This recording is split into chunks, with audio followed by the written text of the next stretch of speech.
We're here with Drew from the Browning, the bass player. What's up? How you doing? I'm good. What's it like to be in a metalcore, electronica, EDM infused, super awesome dubstep, crazy shit band? It's great, man. It's all the kind of stuff that I dreamed of when I started making my own music. I'm glad to be a part of it. Are you a big EDM fan? Definitely, yes. I love club music, some dubstep for sure, maybe a little bit drum and bass, but mostly club. I'm really big on like 128 stuff for sure. What's your guilty pleasure on your iPod right now? My guilty pleasure on my iPod, there's so many.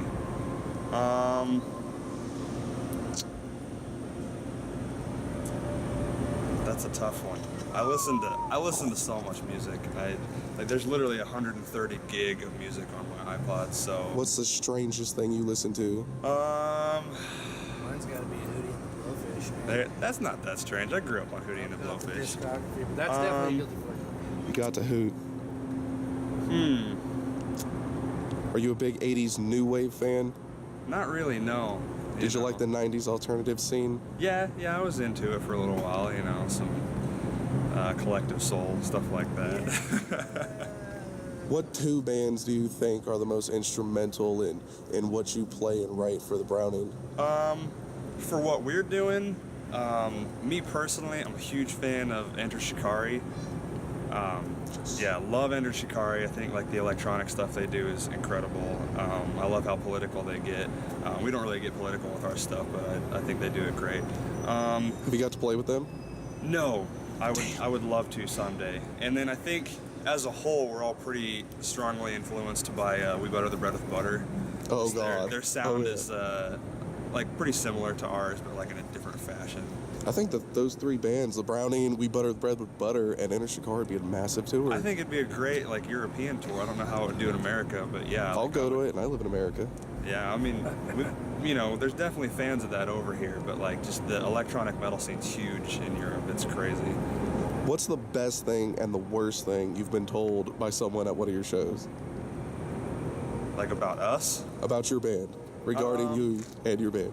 I think like the best thing that we get told, a lot of people like to tell us that our music sounds live just as good as it does on CD, sometimes if not better. Like we've been told that like our live sound just comes together better than it does on CD.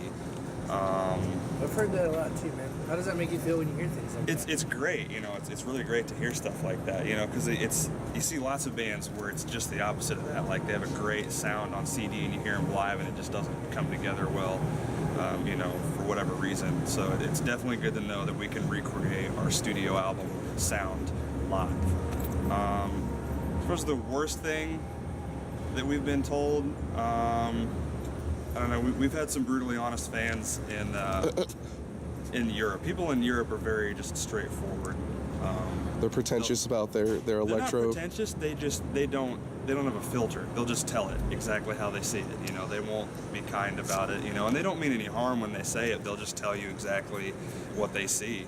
But a lot of them there, I guess it would also be sound related. Like if we play in a venue that just doesn't have adequate sound, the fans will tell you. They won't necessarily say like you guys did a bad job. They'll just be like you guys looked great, but the sound was not so good. That always makes me mad.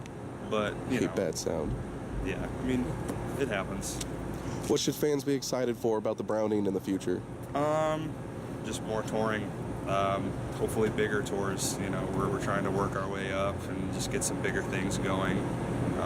We just got off tour with Chelsea Grim. It was awesome. This tour's doing really well.